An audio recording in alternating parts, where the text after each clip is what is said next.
السلام عليكم ورحمة الله وبركاته. معكم أحمد وصفي. احنا إن شاء الله في الفيديو بتاع النهاردة في السلسلة بتاعت النود جي اس بالعربي هنتكلم على الموديولز.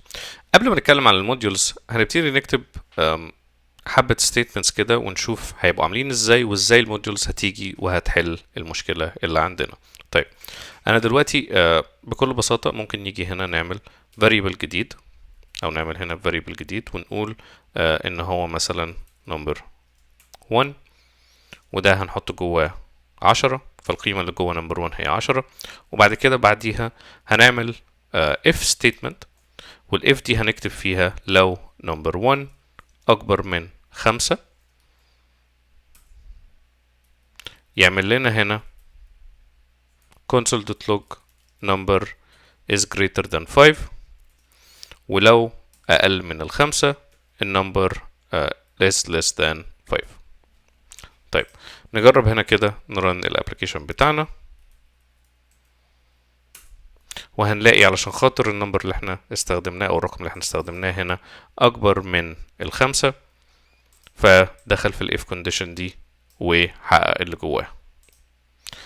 طيب انا دلوقتي عايز ابتدي اكتب حاجة بحيث ان هي او اعمل فانكشن او يوتيليتي بحيث ان هي اديها اي رقم وهي تشيك لي اذا كان هو اكبر من الخمسة ولا لا.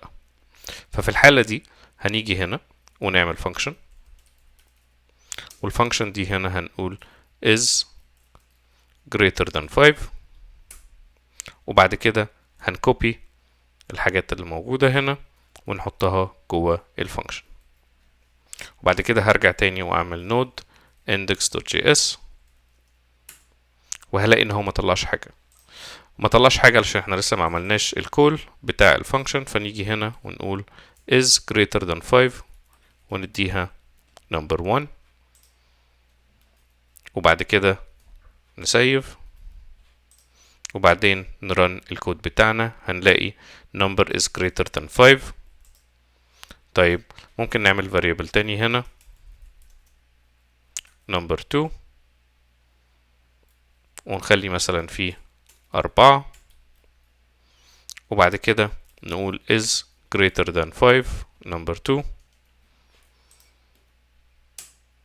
ونلاقي ان هو بيطلع number is greater than 5. المشكلة اللي هنا عندنا ان احنا مستخدمناش ال variable بتاعنا وكنا مستخدمين ال global number هنا. فلو جينا سيبنا تاني وعملنا clear ورن هنلاقي ان اول statement هنا number is greater than 5 ده في حالة ان الرقم اكبر من 10، وبعد كده number is less than 5 ده في حالة ان الرقم 4.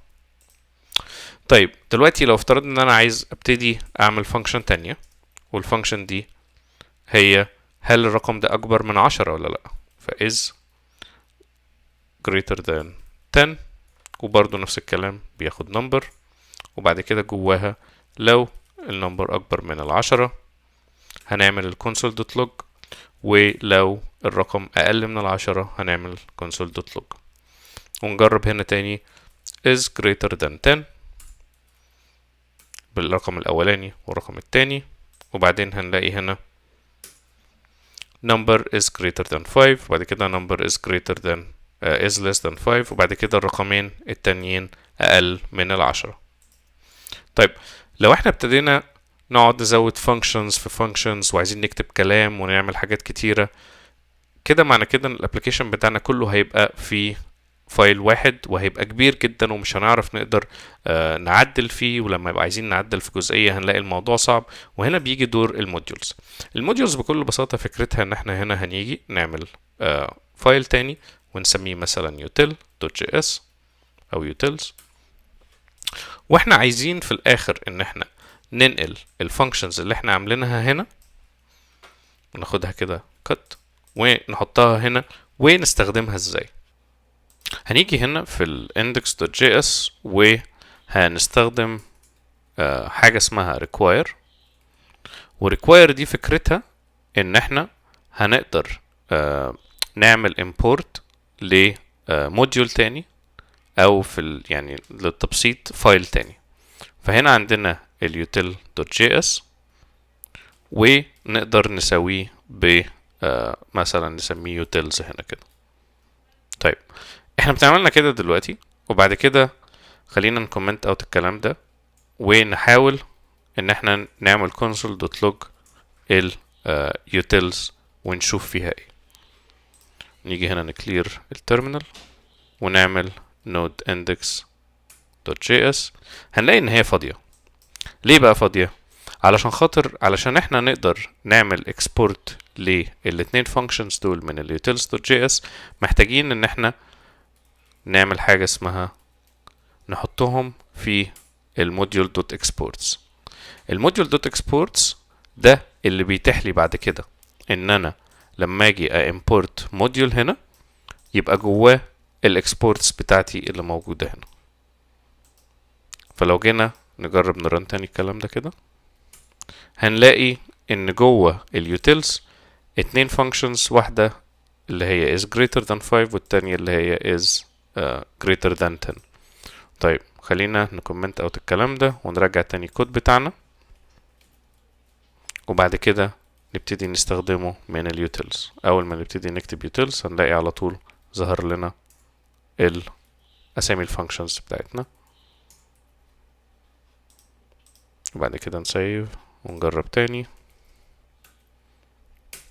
ونرن ونلاقي ان كل حاجة بقت شغالة زي الفل.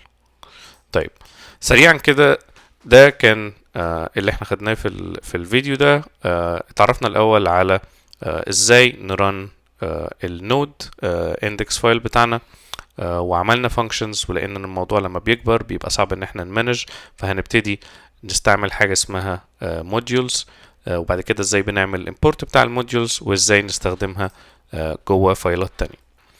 ده سريعا كده الريكاب. في الفيديوهات الجايه ان شاء الله هنبتدي نتكلم على البروجكت ستراكشر، ونبتدي نعمل بروجكت لينا ونستخدم اكسبريس، ونشوف ازاي اكسبريس ممكن يستخدم ك ويب ابلكيشن او اي بي اي لو احنا عايزين. لو مش هنعمل فرونت فول ستاك هنستخدم بس اي بي اي ونعمل الاي بي اي، ونشوف ازاي نقدر نعرف حاجات وايه هو الاكسبريس وازاي بنستخدمه. ان شاء الله يبقى الفيديو لغايه دلوقتي مفيد والكورس مفيد، واكتبوا لي لو انتوا عندكم اي اسئله او اقتراحات، واشوفكم الفيديو الجاي ان شاء الله. مع السلامه.